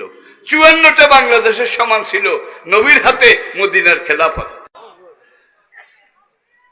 54টা বাংলাদেশের মতো বিশাল দেশের নবী ছিলেন তাজেদারে মদিনা। এখন এতদিন নবী শুধু ওয়াজ করতেন, আইয়ুহান নাস কুলু লা ইলাহা ইল্লাল্লাহ। আল্লাহ দেখছে বেলাল টেলালের মতো সোনার মানুষ তৈরি হয়েছে, এদেরকে জায়গায় জায়গায় দিলে চুরি করবে না, রাষ্ট্রের সম্পদ নষ্ট করবে না, এবং মদিনার আম জনতা মেজরিটি সাপোর্ট করবে। এইবার আল্লাহ কয় ইন্না আরদাল্লাহি ওয়াসিআতুন ফাতাজিরু, আল্লাহর জমিনে আরো জায়গা আছে। হে নবী, আপনি এই সোনার মানুষগুলা লইয়া মদিনা চলে যান। মদিনা গিয়ে এই লোকগুলাকে কি পোস্ট, ওসি, ডিসি, মানে এমন পোস্টে বসাই দিছে। দেওয়ার পরে এইবার সেই মদিনা ইসলামী রাষ্ট্র হলো। নবী চলে গেলেন, আবু বকর আসলেন মাত্র 2 বছর। আবু বকরের 2 বছরের ওমর আসলেন 10 বছর। কত বছর? 10 বছর তিনি খেলাফতের মসনদে আসীন ছিলেন। এবং এই ওমর, তার দিকে একবার তাকান, তখন 2টা সুপার পাওয়ার ছিল। কোরআনে একটা সূরা আছে রোম, আসেনি? এই যুগে তার কোরআন নাজিল হবে না। যদি নাজিল হইতো তাহলে সূরা থাকতো আমেরিকা, সূরা থাকতো, তাহলে সুপার পাওয়ার। এটাও কোরআনের আলোচ্য বিষয়ের মধ্যে আছে। মাকড়সা, এই নামে কোরআনে বোধহয় সূরা নাই। পিঁপড়া, এই নামে সূরা নাই। মৌমাছি, এখন এগুলার কথা যদি বলি, আল্লাহ এগুলার নামে সূরা দিল কেন, এগুলা বলতে গেলে আবার 1 ঘন্টার দরকার, বলা আদৌ সম্ভব নয়। কি দিয়ে কি কাজ? আমাদের দেশে ব্যবসা বাণিজ্যের ক্ষেত্রে কিছু সিআইপি আছে, CIP, commercial important person, CIP. পিঁপড়ার মধ্যে একদল সিআইপি আছে, তারা আশপাশের পিঁপড়ার ডিবিতে যায়, মাটির তলে ওদের গোডাউন টোডাউন বাসা বাড়ি এগুলা ভিজিট করে। ভিজিট করার পরে এই সিআইপিরা সেখানে দেখে টেকে ভিজিট করে, তারপরে তার ডিবিতে গিয়ে, তার কমিউনিটিতে গিয়ে, তার ওয়ার্ডে গিয়ে আবার সেখানে খবর দেয় ওই যে ওই জায়গায় পিঁপড়ার ডিবিটা আছে, তাদের গোডাউনে পোকামাকড় বেশি আছে, আমাদের গোডাউনে গম চাউল ভাত মুড়ি বেশি আছে। এখন আমাদের পোকামাকড় কম, আমাদের মিষ্টি জিনিস কম। এখন আমরা এক কাজ করি, ওদেরকে এখান থেকে বেশি যেটা আছে কিছু দিয়ে দেই, ওদের যেটা বেশি আছে সেখান থেকে কিছু নিয়ে নেই। তাবদিলুল মাল বিল মাল বিতারাদি, আলেমরা ভালো বুঝবেন। ক্রয় বিক্রয় মানি হলো পণ্যের বদলে পণ্য বদল করা। তাবদিলুল মাল বিল মাল বিতারাদি। আশ্চর্য, একটা পিঁপড়া, তার দেহের ওজন যেদ্দুর, শরীরের ওজন যেদ্দুর, ওয়েট তার 40 গুণ বেশি ওজন, সে সামনে 2টা ঠ্যাং দিয়ে ধরে মাথার উপরে শূন্য করে নিয়ে যেতে পারে। আপনি শরীরের কয় গুণ নিতে পারেন? আপনার চেয়ে তার শক্তি। একটু চিন্তা করেন, আল্লাহ এগুলা কিচ্ছা বলার জন্য নাজিল করেন নাই। আসেন এবার আবার নবী যাবেন মেরাজে, দরকার কি ছিল?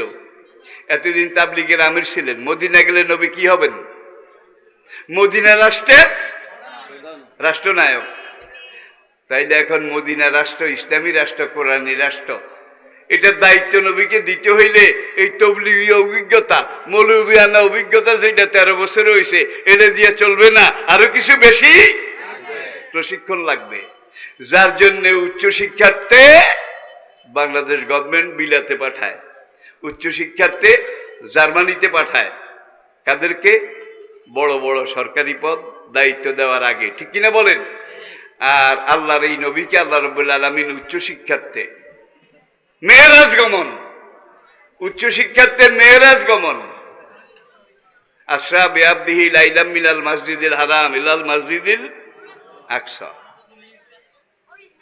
ফার্স্ট ট্রানজিট স্টেশন মসজিদে হারাম থেকে বাইতুল মাকদাস। ওখানে গিয়ে বোরাক থামলো, ল্যান্ড করলো। পাইলট তো জিব্রাইল, পাইলট তো জিব্রাইল। নবীকে বললেন, ইয়া রাসূলুল্লাহ, আপনি বোরাক থেকে নামুন। নবী নামলেন। জিব্রাইল আলাইহিস সালাম হাইকালে সুলাইমানি এই পিলারের সাথে বোরাক বাঁধলেন। বাঁধার পরে নবীকে নিয়ে বাইতুল মাকদাস মসজিদে ঢুকলেন, মসজিদে আকসায় ঢুকলেন। ঢুকে দেখা গেল আদম থেকে আমাদের নবীর আগের নবী ঈসা আলাইহিস সালাম পর্যন্ত রুহানি ভাবে সব নবী সেখানে হাজির। আদম থেকে ঈসা আলাইহিস সালাম পর্যন্ত এটা নবীদের মহাসম্মেলন। সালাম কালাম হইল, জিবরাইল পরিচয় করাইল, ইনি আপনার বাবা আদম, ইনি দ্বিতীয় বাবা নূহ, ইনি দ্বিতীয় বাবা ইব্রাহিম। এইভাবে পরিচয় করায় সালাম কালাম হয়। দেখা সাক্ষাতের পরে এইবার জিবরাইল নিজে একামত দিল। একামত নবী বলেন, আহাজা আমরুকা, ভাই জিবরাইল তুমি কি নিজে নিজে একামত দিলা? জিবরাইল বলে, ইয়া রাসূলুল্লাহ, আমি নিজের ইচ্ছা কোনো কাম করি নাকি? আমার যদি মালিক যেটা করায় আমি সেটা করি। আমার মালিক আপনার মালিক রব্বুল আলামিন বলছেন, জিবরাইল তুমি একামত দাও, আমি একামত দিছি। এবার জিবরাইলকে সফু সফু ফাকম, সকল যুগের সকল নবী বাইতুল মাকদাসের ভিতরে এইবার স্টেট ইউর লাইন প্লিজ। দয়া করে আপনারা কাতার সোজা করুন। এইবার জিবরাইল একামত দিল। একামত দেওয়ার পরে এখন একজন আরেকজনের দিকে চায়, কয় বোধহয় ইব্রাহিম আলাইহিস সালাম রে ইমাম বানাবে। কোরআনে বলছে মিল্লাতা আবিকুম, বোধহয় অমুক নবীকে অমুক নবীকে। জিবরাইল এবার আমাদের নবীজির হাত মোবারক ধরে টেনে ইমামের জায়গায় দাঁড় করিয়ে দিলেন। নবী বললেন, ইয়া আখি জিবরাইল আহাজা আমরুকা। ভাই জিবরাইল, তুমি নিজের ইচ্ছা আমারে খাড়া করাইছো কেন? জিবরাইলকে, আমি আমার ইচ্ছা কোনো কাজ করি না, আল্লাহ কইছে আপনারে খাড়া করাইতে, আমি জন্য করাইছি। 2 রাকাত সালাত শুকর, শুকরানা নামাজ। আমাদের নবী ইমাম আর সব নবী মুসল্লি, মুক্তাদি। আদম থেকে ঈসা পর্যন্ত সব নবী সেদিন বলেছেন একটা দায়িত্ব। তাইলে আদম থেকে ঈসা পর্যন্ত সকল নবীর সকল যুগের রেসালত সারেন্ডার করেছে কার কাছে? সব নবীর রেসালত নবুয়ত সারেন্ডার করেছে। একটা দায়িত্ব। আমরা যেই ধর্ম নিয়ে গেছিলাম সেটা বাদ দিলাম। এখন থেকে আমরা মুহাম্মদ সাল্লাল্লাহু আলাইহি ওয়াসাল্লাম উম্মতের খাতায় নাম লেখাইলাম। আল্লাহু আকবার। নবীরা যেখানে সারেন্ডার করেছে তাদের ধর্মও তো সারেন্ডার করেছে। ইন্নাদ দীনা ইনদাল্লাহিল ইসলাম, সূরা আল ইমরান। এই কোরআন আসার পরে, এই নবী পাঠাবার পরে, ওমাইয়াবতাগে গায়রাল ইসলামে দীনান ফালা ইউকবালা মিনহু ওয়া হুয়া ফিল আখিরাতি মিনাল খাসিরিন। কোরআন আসার পরে, শেষ নবী আসার পরে, আদম থেকে ঈসা পর্যন্ত সকল যুগের সকল নবীর সকল কিতাব, সবাই নবুয়ত হেজাব হয়ে গেল, সব স্টপ হয়ে গেছে। এখন থেকে কিয়ামত পর্যন্ত সারা দুনিয়ার মানুষের জন্য দিন একটা, ধর্ম একটা, জীবন ব্যবস্থা একটা। সেটার নাম কি? ইন্নাদ দীনা ইনদাল্লাহিল ইসলাম। তাহলে একটা দায়িত্ব বেহাজাল ইমাম মানিয়ে এলো, আমরা যা নিয়ে গেছিলাম এটা সারেন্ডার। এখন থেকে মুহাম্মদ সাল্লাল্লাহু আলাইহি ওয়াসাল্লাম যেটা এনেছেন কোরআন, এটাই কিয়ামত পর্যন্ত চলবে। মুসা আলাইহিস সালামের মেরাজ হয়েছে তুর পাহাড়ে, আপনারা জানেন। ঈসা আলাইহিস সালামের মেরাজ হয়েছিল তাবরিয়া উপসাগরের পাড়ে একটা খেজুর বাগান। এটাকে বলা হয় বায়সানের খেজুর বাগান। এখানে একটা পাথরের বেদির উপরে ঈসা আলাইহিস সালামের মেরাজ হয়েছিল। কোরআন যেটাকে বলেছে, ওয়াইজ কালা ঈসা ইবনে মারইয়ামা লিল হাওয়ারিয়িনা মান আনসারি ইলাল্লাহ। ইউনূস আলাইহিস সালামের মেরাজ হয়েছিল মাছের পেটে। বাবায়ে কওম বাবায়ে মিল্লাত। সাইয়েদনা ইব্রাহিম আলাইহিস সালামের মেরাজ হয়েছিল জ্বলন্ত অগ্নিকুণ্ডে। কি? আর আমাদের নবীর মেরাজ কোথায়? সব নবীর মেরাজ এই দুনিয়ার উপরে, দুনিয়ার বুকে। সকল নবীর মেরাজ এই দুনিয়ার বুকে, পার্থিব পরিবেশে। আর আমাদের নবীর মেরাজ কোথায়? দানা ফাতাদাল্লা ফাকানা কাবা কাউসাইনে আও আদনা। নবীজির রফ রফ সেখানে গিয়ে ল্যান্ড করলো, থামলো, আরশের পাশে নামলো। ফেরেশতারা গার্ড অফ অনার দিল। He is our honourable royal guest, his royal highness, his royal excellency, we welcome him. আত-তাহিয়াতু লিল্লাহি ওয়াস সালাওয়াতু ওয়াত তাইয়্যিবাত। ফেরেশতারা গার্ড অফ অনার দিল। এইবার আরশের মালিক নিজেকে আসসালামু আলাইকা আইয়ুহান নবী। আল্লাহু আকবার। এইবার বাড়ির মালিকে কি কয়? হে নবী, আপনার উপরে সালাম। নবী দাঁড়িয়েছেন। আরশের মালিক বলে, আপনি এগিয়ে আসুন। নবী এগিয়ে গেলেন। আল্লাহ আবার বললেন, আরো আগেন, আরো আসেন। নবী আরো গেলেন।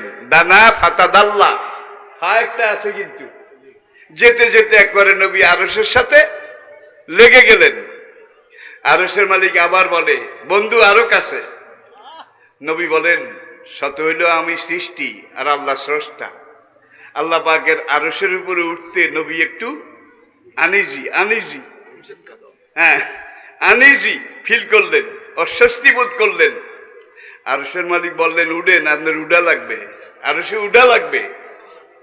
নবী বললেন, লেমাজা, কেন উডা লাগবে, কেন ডাকছেন বলেন, কি আদেশ করবেন করেন।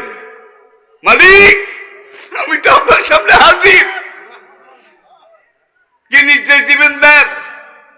আরশের মালিক বলে, ওগো বন্ধু আমার, আপনি যদি আমার খোদাই সিংহাসন আর সে আজিমে না উঠেন আপনার মেরাজ হবে না। নবী বললেন হোয়াই নট, লেমাজা, আপনার মেরাজ হবে না আরশে না উঠলে। এইবার নবী বললেন কেন উঠা লাগবে কেন, আমি তো কাছে, বলেন কি আদেশ করবেন করেন। আদর্শের মালিক তখন বলেন, আমি অনন্ত বিশ্ব চরাচরের রব্বুল আলামিন, আপনি সেই বিশ্ব চরাচরের রহমতুল্লিল আলামিন। আমার খোদাইর এলাকা যে দূর, আপনার নবুয়তের এলাকাও এর দূর। যদি আপনি আরশের উপরে না উঠেন, আপনার নবুয়তের পুরো এলাকা মাশরিক মাগরিব শিমাল জুনুব আপনাকে পুরোপুরি পর্যবেক্ষণ করানো যাবে না। যেই খোদাই আরশে বসে আমি এই বিশ্ব চরাচর চালাই, ভাই নবী আরশে আজিমে উঠলেন। আমাদের নবীর মেরাজ কোথায়? আরশে আজিমে। এখানে আরেকটু কথা, এটা বলেই আমি এই পর্ব ছেড়ে দিচ্ছি, কারণ আমি আগেই বলেছি শুরু আছে শেষ নাই। মেরাজ থেকে ফিরে আসলেন, পরের দিন কাবা, এটার দরজার সামনে দাঁড়িয়ে একদিকে জমজম কূপ, পিছনে ডান দিকে হাজরে আসওয়াদ, বাম দিকে কয়েক হাত দূরে মাকামে ইব্রাহিম। এখানে দাঁড়িয়ে নবী বললেন, গত রাত্রে আমি বাইতুল মাকদাস গেছি, সেখানে সব নবী আসছিল, তাদের ইমামতি করে জামাতে নামাজ পড়েছি। সেখান থেকে আমি ৭ আসমান পেরিয়ে, সিদরাতুল মুনতাহা পেরিয়ে, আলমে নাসুত পেরিয়ে, আলমে মালাকুত পেরিয়ে আল্লাহ পাকের আরশে আজিম পর্যন্ত গিয়েছি। আবু জেহেল, উতবা, এই জাদুয়ারাও মিটিং এ আসছিল। এইবার আবু জেহেলে চিল্লাইয়া কয়, ইয়া হালা মক্কাতা, হে মক্কার ভাইয়েরা, এতদিন যে মোহাম্মদের পাগল কইছি, ম্যাড কইছি, আপার চেম্বার খারাপ, অ্যাবনর্মাল বলছি, তবু বিশ্বাস হয়েছে তো? এখান থেকে বাইতুল মাকদাস আসা যাওয়া করতেই তো প্রায় 1 মাস লাগে। আর এই পাগলে কয় বাইতুল মাকদাস যাইয়া আরো কোথায় কোথায় কোথায় কোথায় করে আল্লাহর আরশে গেছে। মোহাম্মদ যে পাগল, আজকে বিশ্বাস হয়েছে তো? সে মেরাজ বিশ্বাস করলো না। তার নাম সেই দিনের আগ পর্যন্ত, এই মেরাজের মিটিং নবীর ঘোষণার আগ পর্যন্ত মক্কাতে তার পরিচয় ছিল আবুল হাকাম। আবুল মানে মক্কার সবচেয়ে বড় ডক্টর, মাস্টার, সবচেয়ে বড় শিক্ষিত, তার নাম ছিল আবুল হাকাম, জ্ঞানী দি গ্রেট, জ্ঞানী দি গ্রেট। কিন্তু ওই মেরাজের কথা কইছে আর বিশ্বাস করে নাই, পাগলের মাথা খারাপ। আল্লাহর পক্ষ থেকে জিবরাইল এসে নবীকে কানে কানে শিখাই দিলেন। নবী বললেন, তার নাম এতদিন আবুল হাকাম ছিল, জ্ঞানী দি গ্রেট। মেরাজকে অবিশ্বাস করেছে, আজ থেকে তার নাম আবু জাহেল, মূর্খ দি গ্রেট। এই মেরাজকে অবিশ্বাস করে আবুল হাকাম কি হয়ে গেল? আবু জাহেল। এইবার এক সাহাবী বাড়ির দিকে যায়, যাওয়ার পথে আবু বকর আসতেছেন কাবার দিকে। এইবার ওই লোকটা যায় আর কয়, ইয়া আবা বকর, নবীর দরবার কাবার, ওখান থেকে এসেছি। নবী একটু আগে বলেছেন তিনি এখান থেকে আসরা বেআবদিহি লাইলাম মিনাল মসজিদিল হারাম ইলাল মসজিদিল বারাকনা হাওলা লিনুরিয়াহু মিন আয়াতিনা ইন্নাহু হুয়াস সামিউম বাসীর। পুরা ঘটনা নবী যা বলছেন, ওই লোকটা আবু বকরকে এইভাবে বলল। আবু বকরকে, কালা মুহাম্মদ, তুমি যে এই কথা আমাকে বললা, এটা কি মুহাম্মদ সাল্লাম নিজে বলছে? আমি নিজে শুনে বলছি। আবু বকর কাজ সদাকা মুহাম্মদ, যেটা মুহাম্মদ কইছে এটাই সত্য। আবু বকরের নাম হয়ে গেছে সিদ্দিকে আকবর। এই মেরাজকে বিশ্বাস করে আবু বকর হলো সিদ্দিকে আকবর, আর এই মেরাজকে অবিশ্বাস করে আবু জাহেল হয়ে গেল, আবুল হাকাম হয়ে গেল। আচ্ছা ভাই, আবু জাহেল এমন জায়গাত কবর দিছে, সাফা থেকে মারোয়া, মারোয়ার এখানে গিয়ে দেখবেন দাওরাত মিয়া হুদুদে হারামের সব পায়খানা গাছ একতলা, এটা কিন্তু 2 তালা, সবগুলোর চেয়ে আরো অন্তত 100 গুণ বড়। ইসলামের বিরোধিতা করেছিস, আমার নবীর বিরোধিতা করেছিস, তোকে সবচেয়ে বড় বুদ্ধিজীবী মনে করেছিস, কিয়ামত পর্যন্ত মিন কুল্লি ফাজ্জিন আমিক, মাশরিক মাগরিব শিমাল জুনুব দুনিয়ার প্রত্যন্ত অঞ্চল থেকে মুহাম্মদের অনুসারীদেরকে কিয়ামত পর্যন্ত এখানে আনবো দাওয়াত দিয়ে, আর তোর কলিজার উপরে হাগাবো। আগায় না বোধ হয়, বাস্তব। আর সেকেন্ড লিডার ওমর। আবু জাহেল ছিল ফার্স্ট লিডার ইসলামের আগে, আর ওমর ছিলেন সেকেন্ড লিডার। ওমর ইসলামকে গ্রহণ করলেন,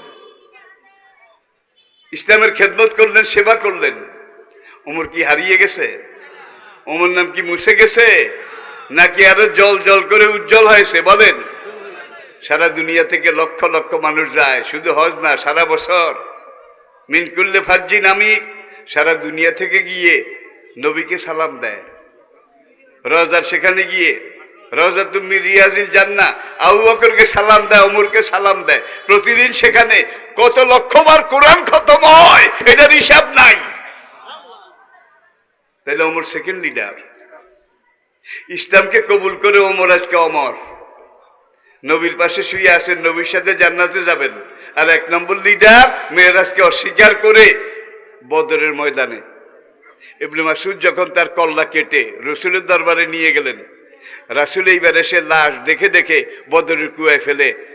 বুখারী কিতাবুল মাগাজি আরবাউন ওয়া ইশরুনা মিন সানাদিদে কুরাইশ, কুরাইশের 24 জন নেতার লাশ নবী বদরের কুয়ায় ফেললেন। আবু জেহেলকে এক নম্বর, তারপরে বাকিগুলা 80 দশকের মাঝামাঝি। হ্যাঁ, আমি হজে প্রথমে মদিনা গেলাম, সেখানে 8 দিন অবস্থানের পরে মক্কার দিকে যাব। আমরা একটা 6 জনে মিলে একটা গাড়ি ভাড়া করেছি, ওদের হলো জিএমসি। ড্রাইভার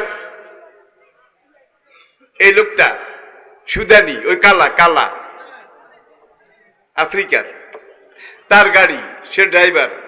তাকে বললাম, ভাই এখন 10টা বাজে, আমরা মক্কা মসজিদে হারামে গিয়ে জোহরের জামাত ধরবো ইনশাল্লাহ।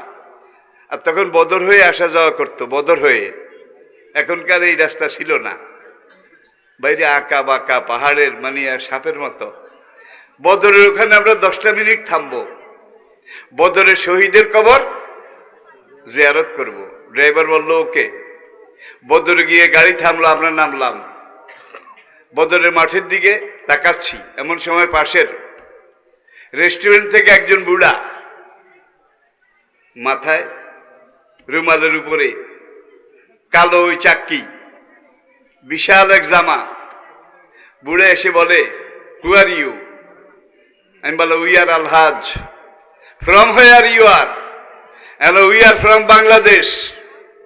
What do you want? তোমরা এখানে নাম লেখানো, কি চাও? বললাম যে বদরের শহীদদের কবর একটু জিয়ারত করব, আর বদরের কাফেরদের তাবু আর মোমেনদের তাবু কোনটা কোথায় ছিল এই অবস্থানটা একটু দেখব। আর আবু জেহেল বড় মেয়া, বদরের কোনখানে তার কবর এইটা একটু দেখব। শহীদদের কবর জিয়ারত করলাম, মুসলমানদের খিমা, কাফেরদের ক্যাম্প, এগুলো দেখার পরে এইবার বুড়াকে বললাম, আইনা বীরে বদর, আইনা আবা জাহাল। বুড়াকা তাল মাই, আমার হাত ধরে টানে, কা আমার সাথে আসেন।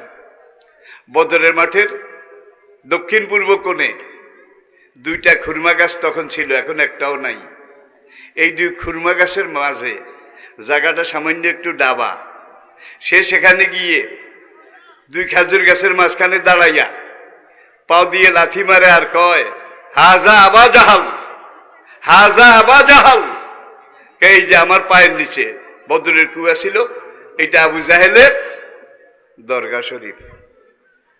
রোজা শরীফ কইলাম না, কি দরগা শরীফ। এখানে আবু জাহেলের কবর, আর সে খুঁজুর লাথি মারে, গিরিনায় শরীরটা রি করে উঠলো। আর মদিনা ওমরের কবরের কি অবস্থা, এটা তো গত 9 দিন দেখছি, সেখানে কি অবস্থা। আল্লাহু আকবার।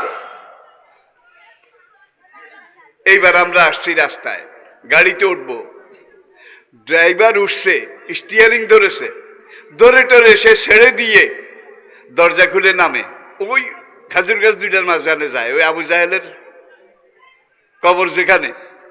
আমি লাভ দিয়ে নেবে কই, ইয়া আখি তাল, ভাই তুমি ওইদিকে যাও কেন? সলা করিব, আমরা তো হারমে গিয়ে জোহর পড়বো, তোমার খেয়াল নাই? তাড়াতাড়ি আসো। হে যায় আর কেউ উসমুর সোয়াই, উসমুর সোয়াই, যারা সৌদি আরব ছিলেন এইভাবে দেখায়, উসমুর সোয়াই, সামান্য একটু সবুর করো ভাই। এখন দেখি যে সে যায় আর প্যান্টের চেইন খোলে, চেইন খোলে, চেইন খুলে টুলে দুই খাজুর গাছের মাঝখানে বইছে, বসা বেশি জুইতেন না, স্যাগা ব্যাগা করি বইছে। এখন একবার এইভাবে এইভাবে বুঝা গেছে খুব চেষ্টা করতে আছে ভাই। প্রায় 4 মিনিট চলে গেছে, সে শুধু বই বই। আমি ড্রাইভারকে বললাম দাহু সালা করিম, ড্রাইভার নামি ডাকে, ইয়া আখি তাল, ভাই আসো। হে বই বই কে উসমুর সোয়াই, আর এইভাবে দেখায় উসমুর সোয়াই। আমি নামলাম, ড্রাইভারকে বললাম ভাই তুমি আমার সাথে আসো, ও তো সহজে উঠবে না, যে অবস্থা। এখন গিয়ে আমি এক হাত ধরলাম, ড্রাইভার এক হাত ধরলো, টান দিয়া উঠাইলাম। এবার গাড়ির দিকে আনি, নিগ্রো, হাফসি, আফ্রিকান, কালা মুখ, আরো কালা হয়ে গেছে, বেজার হয়ে গেছে। এতক্ষণ বসলাম, এত কোতাইলাম যে আবু জাহেল হারামজাদা তার কপালের উপরে 2 ফোঁটা পেশাব করব। বল মাফি কুল্লো খালাস, কয় টাঙ্কি খালি। এত কোতাইলাম, 1 ফোঁটা পেশাব আইলো না। চাইছিলাম ওর কবরে একটু মুতবো। তাহলে সেকেন্ড লিডার নবীর পাশে শুয়ে আছে, সারা দুনিয়ার মানুষ সালাম দেয়, আর তুই প্রথম লিডার, ফার্স্ট লিডার, তোর কবরে কালায় মুতে। আল্লাহ আসে না নাই? হজমরা গিয়ে সারা দুনিয়ার মানুষ হাগে কার কার কবরের উপরে? আবু জাহেলের কবরের উপরে। সব মানুষ সারা দুনিয়া থেকে দাওয়াত দিয়ে এনে তোর কপালে হাগাবো, তুই পারলে ঠেকাইস। তাহলে আদর্শকে গ্রহণ করলে এইটার যা যা বদলা পরকালে তো বিশালভাবে আছে, দুনিয়াতেও পাওয়া যায়। আপনি যত পরেশগার হবেন, আপনার এলাকার লোক তত আপনারে সম্মান কম করবে নাকি? আমল আরো বাড়ান, আরো বাড়ান। যত আমল বাড়াবেন আপনার এলাকার লোক আপনাকে তত বেশি সম্মান করবে। এটাই বাস্তব। কারি কারি টাকা আপনার আছে, আমল ঠিক নাই, পয়সা হইলে কি হবে? এটা ফেরাউনের চেয়েও খারাপ, এলাকার লোকের মন্তব্য। আর এলাকার লোক যে মন্তব্য করবে, আখেরাতে আল্লাহ সেই মন্তব্য অনুযায়ী কিন্তু ফয়সালা করবেন। তাহলে হুজুর মেরাজে গেছেন, কেন গেছেন? হুজুরকে অতিরিক্ত প্রশিক্ষণ, রাষ্ট্র পরিচালনা, খেলাফত পরিচালনা, এটার বিশেষভাবে ট্রেনিং দেওয়ার জন্য হুজুর মেরাজে গিয়ে যখন ফিরে এসেছেন, পরের দিন কাবার সেই মিটিংয়ে হুজুর বলেন, আমি সেখানে 27 বছর ছিলাম। 7 দোজখ 8 বেহেশত, খুঁটে খুঁটে খুঁটে খুঁটে একটা একটা করে আমি ভিজিট করেছি। সেখানে আমি 27 বছর ছিলাম। এরপরে মেরাজ শেষ, নবী ফিরে আসলেন বাবে উম্মেহানি, কাবার এই পশ্চিম দক্ষিণ কোণে। এখানে এসে নবী দেখেন যে বিছনা এখনো গরম, দুয়ারের কড়া এখনো নড়ে। জিবরাইল এসে হুজুরকে উজু করাইছে উম্মেহানির ঘরের সামনে, সিনা শাক করবে, অজুর পানি এখনো শুকায় নাই। জিজ্ঞাসা করা হলো, হুজুর আপনি কোথায় গেছিলেন? হুজুর বলেন, আমি আরশে গেছি। বেহেশত দোজখ আলমে নাসুত, আলমে মালাকুত, আল্লাহর কুদরতের পুরো জগৎ ভ্রমণ করেছি। আমি 27 বছর সেখানে ছিলাম। যেন দুয়ারের কড়া লাড়ে, বিছনা নড়ে, মিল আছে? মিলে না, মিলে না। আজকের বিজ্ঞানীরা স্বীকার করেছে, আল্লাহু আকবার, আজকের মহাকাশ বিজ্ঞানীরা স্বীকার করেছে এটা সম্পূর্ণরূপে সম্ভব। কোরআনে একটা আয়াতে আল্লাহ বলছেন, ইয়াউমুহু আলফা সানাতিন কামা তাউদ্দুন, তোমাদের এই দুনিয়ার দিন আর পরকাল, মরে যাওয়ার পরে আলমে আরোয়া, স্পিরিচুয়াল ওয়ার্ল্ড, সে আলমে আরোয়ার একদিন দুনিয়ার 1000 বছর, পরকালের একদিন, মরে যাওয়ার পরে একদিন দুনিয়ার 1000 বছরের সমান। তাইলে যেই লোকটা একটু চিন্তা করে, এক ওয়াক্ত ফরজ নামাজ বিনা ওজরে তরক করেছে, মুফাসসিরিনে কেরাম লিখেছেন তাকে 80 হোক বা লাবেসিনা ফিহা আহকাবা সূরা নাবালে আয়াতের তাফসীর। এক ওয়াক্তের জন্য 80 হুকবা, এক হুকবা হইল 3,88,00,000 বছর, পুরন 80। এটা এক ওয়াক্তের জন্য। ব্যাক ওয়াক্ত যে পড়ে না তার কত হুকবা? এবারে তো কোনো হুকবাই নাই।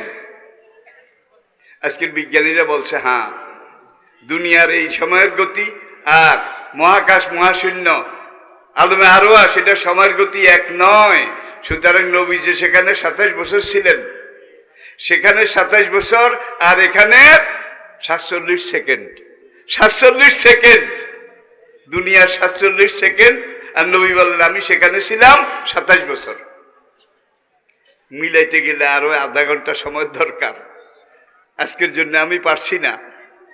নবী বলছেন কিয়ামতের আগে পশ্চিম দিক থেকে সূর্য উঠবে। হাদিসে শুনছেন তো? কিয়ামতের আগে পশ্চিম দিক থেকে যেদিন সূর্য উঠবে সেদিন তওবার দরজা বন্ধ হয়ে যাবে। আর জীবন হারাইল, পাথরে মাথা কুটলেও আর হবে না। এখন পাহাড় সমান পাপ করেছেন। নবী বলেন একটা লোকের গুনাহ হাসরের মাঠে যখন হিসাব নেওয়া হবে দেখা যাবে তার গুনাহ জমিন থেকে আসমান পর্যন্ত, আসমান পর্যন্ত গুনাহ থুব। নবী বলেন কাল আল্লাহ তাআলা, আমার আল্লাহ আমাকে বলেছেন ভাবে জাতি আবে জালালি, আমি খোদার ইজ্জতের কসম, আমি খোদার খোদাইয়ের কসম, আমি খোদার শানে জালালিয়তের কসম, এই আসমান বরাবর গুনাহ, যে গুনাহ মাথায় নিয়ে লোকটা হাসরের মাঠে আসছে তার আসমান পরিমাণ গুনাহ মাফ করে এই গুনাহগার বান্দাটাকে বেহেশতে দেওয়া আমি আল্লাহর উপরে ওয়াজিব হয়ে যাবে যদি আমি আল্লাহর সাথে কাউকে শরীক না করে থাকে। ইবাদত বেশি পারেন বেশি করেন, কম পারেন কম করেন, যেদূর পারেন দোয়াই আল্লাহ শিরক করা যাবে না। আমি কি বুঝাতে পেরেছি? ইয়া বুনাইয়া লা তুশরিক বিল্লাহ, সূরা লোকমান, ইন্না শিরকা লা যুলমুন আযীম। আমরা শিরক মুক্ত ইবাদত যেন করতে পারি। মরহুম আমাদের উস্তাদ, আমাদের রাহাবার রাহনুমা গাজী ইমামউদ্দিন মুহাজিরে মক্কি রহমতুল্লাহ আলাই যে কর্মপন্থা আমাদের পূর্বপুরুষকে দিয়েছেন, আমাদেরকে দিয়েছেন, আমরা যার উত্তরসূরি, আমরা যেন তার এই সবক গ্রহণ করে দুনিয়াতে এই জীবন কাটাতে পারি, পরকালে আল্লাহ আমাদেরকে যা যায় খায়ের দান করুন। সবাই আত্মায়াতের কায়দায় বসুন, 1 মিনিটে মুনাজাত শেষ। 1 মিনিট। আমি বৈজ্ঞানিক থিওরি খুব কম বলেছি, শেষে এসে 2-3টা বলেছি, কিন্তু মেরাজটা পুরাই সায়েন্টিফিক। আজকে সব বিজ্ঞানী স্বীকার করেছে যেটা সম্ভব। সেখানে সময় আর এখানে সময় সমান নয়, এক নয়। এটাকে বুঝতে গেলেই তো বোঝা যায়। সেখানে কাটাইছে 27 বছর, এখানে এসে দেখে দুয়ারের কড়া নড়ে, ওজুর পানি এখনো গড়ায়। আল্লাহুম্মা আমিন।